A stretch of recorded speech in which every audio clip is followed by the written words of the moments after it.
అందరికీ నమస్కారం. మాజీ ముఖ్యమంత్రి జగన్మోహన్ రెడ్డి గారు ఎన్నికల్లో ఓడిపోయి తన ఓటమిని అంగీకరించకుండా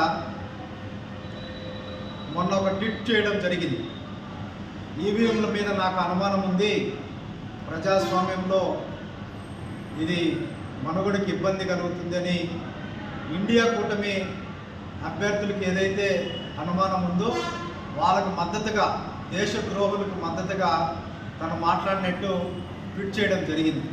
ఇదే జగన్మోహన్ రెడ్డి గారు 2019లో 151 సీట్లకు గెలిచినప్పుడు ఆయన బహిరంగంగా ఒక ప్రెస్ మీట్ పెడుతూ ఈవీఎంలో 80% మంది ప్రజలు ఓటు హక్కు వినియోగించుకున్నారు, వారు సైకిల్ గుర్తుకు ఓటు వేసినా లేదా ఫ్యాన్ గుర్తుకు ఓటు వేసినా లేదా కమలం గుర్తుకు ఓటు వేసినా కూడా వీవీప్యాడ్లో ఆ గుర్తు కనపడింది, ఆ బాక్స్లో ఆ గుర్తు పడింది, కాబట్టి ఇది ప్రజలు ఇచ్చిన తీర్పు అని నువ్వు స్వాగతిస్తుంది.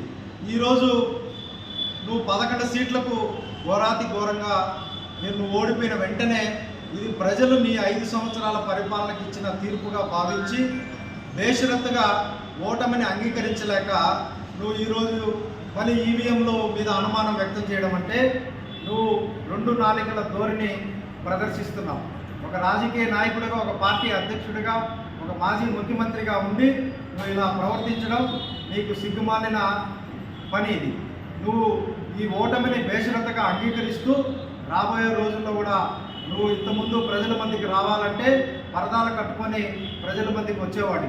ఇప్పుడు ఆ పరదాలు తొలగిపోయినాయి, నీకు పరదాలు కట్టేవాడు ఎవరు లేరు. కాబట్టి ఇంకనైనా గ్రామ స్థాయిలో కిందికెళ్ళి నువ్వు ప్రజాక్షేత్రంలో తిరిగి సమస్యలు ఏమున్నాయో మా ఎన్డీఏ ప్రభుత్వం దృష్టికి తీసుకొస్తే రాష్ట్రంలో మేము అవన్నీ కూడా పరిష్కరించడానికి సిద్ధంగా ఉన్నాం. కాబట్టి నువ్వు ఇప్పటికైనా ప్రజాస్వామ్యంలో నీ ఓటమిని బహిరంగంగా అంగీకరించవలసిందిగా బీజేపీ డిమాండ్ చేస్తుంది.